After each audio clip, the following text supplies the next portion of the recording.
Hello, in front of me I've got OPPO A57s and Samsung Smart TV. In this video I'll show you how to cast screen from smartphone to TV using YouTube app.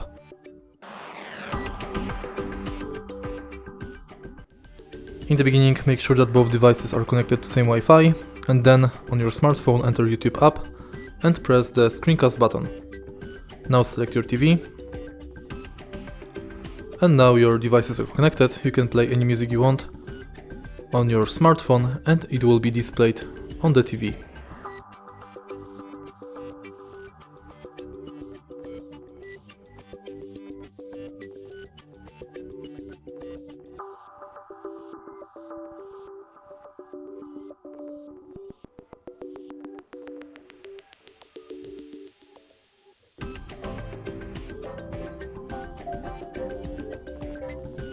If you want to disconnect your devices, again press this button and select disconnect. And that's it. If you find this video helpful, please leave a like, comment and subscribe.